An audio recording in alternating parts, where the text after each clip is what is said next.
Disc problem, knee pain, joint pains కు ఎటువంటి side effects లేకుండా శాశ్వత పరిష్కారం హోమియో కేర్ ఇంటర్నేషనల్.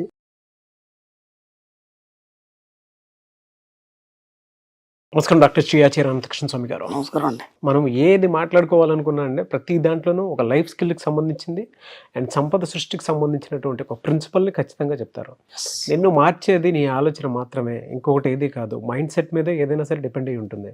మన ఆలోచన మనల్ని ఏ విధంగా తీసుకువెళ్తుంది అని అంటే మనం ఆలోచించే విధానాన్నే మనం నడిపించుకోగలుగుతాం అనేటువంటి మన జీవితం. అదే మన జీవితం. అదే నిజానికి ప్రిన్సిపల్ మైండ్ సెట్ దాన్ని బట్టే ఎక్కువగా ఉంటుంది. చాలా విషయాలను నేర్చుకుంటూ వెళ్తూ ఉన్నాము మనీ మంత్ర సబ్జెక్ట్లో. అండ్ చాలా డీప్ రీసెర్చ్ చేసిన మాట్లాడినటువంటివి కూడా చాలా ఉన్నాయి. Thank you so much for that. So ఈ వీడియోలో ఏం చెప్తున్నారు?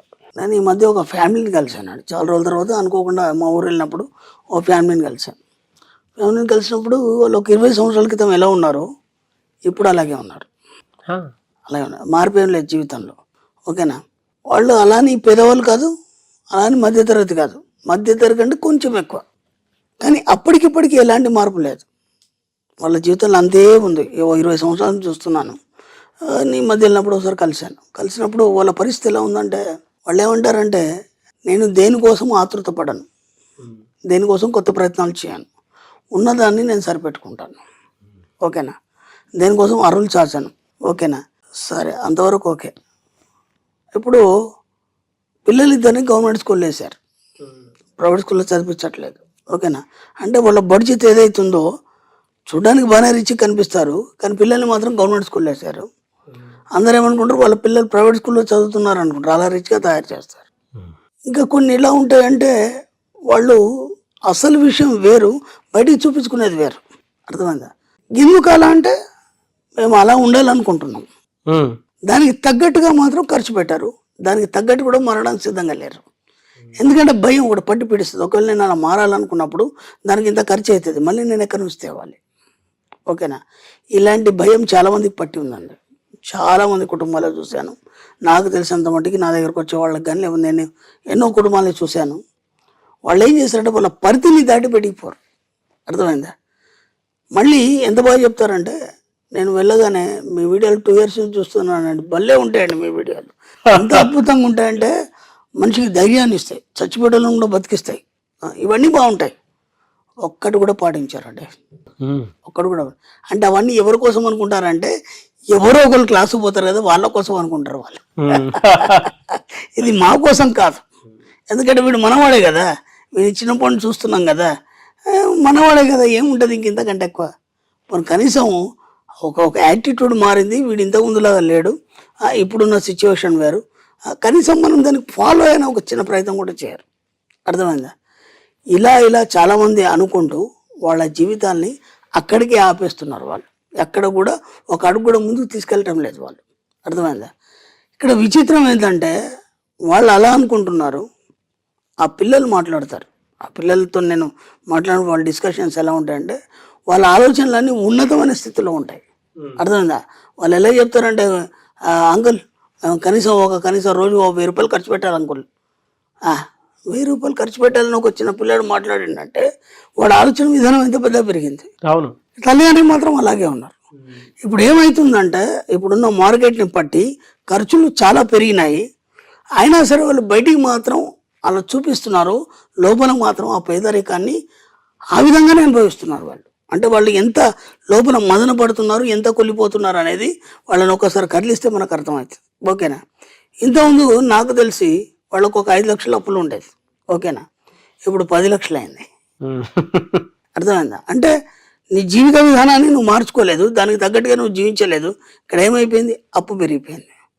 నేను ఇంతకుముందు గతంలో వీడియోలు ఎన్నోసార్లు చెప్పాను, మీకు మీ కర్రీకు తగ్గట్టుగా మీ ఇన్కమ్ సోర్స్ని పెంచుకోండి. అంటే మీరు ఒక యావరేజ్కి సెట్ అయినారు, యావరేజ్ని తీసేసి విశ్వానికి ఏం చెప్తారంటే, నేను ప్రతి నెల ఇంత సంపాదించినందుకు విశ్వానికి కృతజ్ఞతలని చెప్పండి. ఆ ఫిగర్ని చూడండి, మీ మైండ్లో చూడండి. ఆ ఫిగర్ వచ్చినప్పుడు మీరు ఏమేమి చేస్తారు? సరిగ్గా నెల చివరిలో మీకు ఎంత వస్తుంది? 20,000 వస్తుంది. మీరు 50,000 చెప్పండి, తప్పేముంది అని మనం ఇంతకుముందు వీడియోలో ఎన్నోసార్లు చెప్పుకున్నాం. అలా చెప్పిన వాళ్ళు కూడా సక్సెస్ అయిన వాళ్ళు చాలామంది ఉన్నారు. ఓకేనా? అది కూడా ఏం చేస్తారంటే, ఒక్కోసారి చేస్తారు, ఈ నెల వచ్చింది నేను సక్సెస్ అయిపోయిన ఫీల్ అయిపోతారు, అక్కడికి ఆపేస్తారు, మళ్ళీ మర్చిపోతారు, ఇంకా దాని జోలికి పోరు. ఇక నేను ఎన్నిసార్లు చెప్తున్నానంటే 100,000 సార్లు చెప్తున్నాను, మీరు ఇటువైపు అటువైపు ఓకే రెండు ముందు ఫస్ట్ డిసైడ్ చేసుకోండి. ఈ గట్టును ఉంటావా ఆ గట్టును ఉంటావా పాట ఉంది కదా, నువ్వు ఈ గట్టును ఉంటావా ఆ గట్టును ఉంటావా ముందు డిసైడ్ చేసుకోండి. ఖచ్చితంగా డిసైడ్ చేసుకొని ఆ గట్టును ఉంటే మీ ఇష్టం, మాకు సంబంధం లేదు. ఈ గట్టు కోసం మాత్రం ఇవన్నీ ఖచ్చితంగా చేయాలి. నాకు ఎంత బాధ అనిపించింది అంటే పిల్లల ఆలోచనలు ఉన్నతంగా ఉన్నాయి, వీళ్ళు ఉన్నతంగా కనిపిస్తున్నారు, లోపల మాత్రం కుమిలిపోతున్నారు వాళ్ళ జీవితాలు. కానీ ఆ చూస్తుంటే ఒక్కొక్క సిచ్యువేషన్ దగ్గర ఉన్నప్పుడు మనం ఎప్పటి నుంచి చూస్తున్నప్పుడు మనకు అర్థమవుతాయి కదా. పోనీ మీరు అలా అని చెప్పి ఏమైనా సాధించారా? దాదాపు 40 సంవత్సరాలు వచ్చినాయి, 50 సంవత్సరాలు వచ్చినాయి, నాకంటే పెద్ద ఫ్యాన్ పెద్దవాళ్ళు వయసులో కూడా. ఏమైనా సాధించారంటే ఏమీ సాధించలేదు. అర్థమైందా? చూడ్డానికి మాత్రం ఎంత బాగున్నారో, వీళ్ళు బాగా డబ్బున్నోళ్ళేమో అనుకుంటారు ఎవరైనా చూస్తే మాత్రం. ఏమైనా సాధించారా? చివరికి వస్తే వాళ్ళకున్న ఒక 2-3 ఆస్తులు కూడా అమ్ముకున్నారు. అది ఎవరికి తెలియదు, మళ్ళీ తెలియనియరు కూడా. ఇప్పుడు అది ఏమైపోయిందంటే వాళ్ళకు తెలియకుండానే ఇక్కడ ఏం జరుగుతుందంటే మన సబ్జెక్ట్లో వీళ్ళు ఇలా ఎందుకు తయారైనంటే వాళ్ళకి తెలియకుండానే వాళ్ళది వాళ్ళు తక్కువగా భావించుకోవడం. బయటికి మాత్రం రిచ్గా కనిపిస్తున్నారు, లోపల మాత్రం వాళ్ళది వాళ్ళు నేను అది సాధించలేను, నేను అది చేయలేను, అనవసరంగా నేను దాని వైపు ఎందుకు వెళ్ళాలి, అనవసరంగా నేను హడావుడు ఎందుకు పడాలి అనే ఒక భావన ఏం చేస్తుందంటే లోపల వీళ్ళని మొత్తం కుంచిపజేస్తుంది. ఇది ఎంత గంభీరంగా ఆలోచిస్తే మనకు అంత ఈజీగా అర్థమవుతుంది. వినడానికి చాలా ఈజీగా ఉంది కానీ అలా కుళ్ళిపోయే వాళ్ళు చాలామంది ఉన్నారు. అర్థమైందా? కాబట్టి ఒక్కసారి ఆ యొక్క సిచ్యువేషన్ బయట తీసేసి ఆ సిచ్యువేషన్ నుంచి బయటకు వచ్చి న్యాచురల్గా మీరు ఎలా ఉండాలనుకున్నారో అలాగే ఉండండి. మన సబ్జెక్ట్లో కూడా నేను ఎన్నోసార్లు చెప్పాను, ఈ సబ్జెక్ట్లోకి వచ్చిన తర్వాత మనం ఏదైతే చెప్తున్నామో అది పాటించాలి. ఓకేనా? మన సబ్జెక్ట్ సంబంధించిన రూల్స్ ఏవైతున్నాయో వాటిని పదే మననం చేసినప్పుడు వాటికి తగ్గట్టుగా నీ జీవితాన్ని మార్చుకోవాలి. అప్పుడే నీకు విశ్వం సహకరిస్తుంది అని చెప్పాను నేను. కాబట్టి మన సబ్జెక్ట్లో ఉన్నటువంటి స్వచ్ఛత ఏంటంటే నువ్వు ఎలా ఉన్నావు అలాగే ప్రజెంట్ చేయాలి. ముసుగులు వేసుకోవద్దు. ముసుగులు వేసుకుంటే విశ్వం నీకేమి ఇవ్వదు. నువ్వు ఎలా ఉన్నావు అలాగే ప్రజెంట్ చేయాలి. అందుకే మనం 100,000 సార్లు చెప్పుకున్నాం. నువ్వు ఎలా ఉన్నావు అలాగే ప్రజెంట్ చేస్తూ నువ్వు ఎవరి కోసం నువ్వు మారకు. అర్థమైందా? ఎవరి కోసం నువ్వు తగ్గకు. అర్థమైందా? నీ కోసం నువ్వు ఎలా కావాలో అలా తయారు చేసుకో. అప్పుడు విషయం నీకు సహకరించి నువ్వు ఎలా తయారనుకుంటున్నావు అలాగే తయారు చేస్తుంది. కాబట్టి అక్కడ కూడా దయచేసి లోపల ఒకటి బయట ఒకటి ఉండకుండా కనీసం మిమ్మల్ని మీ లైఫ్ అయిపోయింది, పిల్లల కోసమైనా ఒకసారి ప్రయత్నం చేయండి. ఆ లైఫ్ లగ్జరీస్ లైఫ్ ఎలా ఉంటుంది, వాళ్ళకి ఎంత అందిద్దాం. మీది అయిపోయింది, మీ జనరేషన్లో ఎలా ఉన్నారు ఇలా కూడా అయిపోయింది. పిల్లల కోసం కనీసం ఈ సబ్జెక్ట్లోకి రండి, ఈ సబ్జెక్ట్ని పట్టుకోండి, పిల్లల కోసం మారండి. మీరు ఎట్లా ఆడాడు అడుక్కున్నారు కదా అప్పులని అవి అని ఇవని, మీ పిల్లలకు చేజాపే పరిస్థితి తీసుకురాకండి దయచేసి. ఎక్సలెంట్ అండి. మీ పిల్లల్ని పిల్లలు ఎప్పుడు పైన ఉంచే ప్రయత్నం చేయండి. దానికోసం మన ఈ సబ్జెక్టు పిల్లలకి ఇచ్చే ప్రయత్నం చేయండి. డెఫినెట్గా అండి.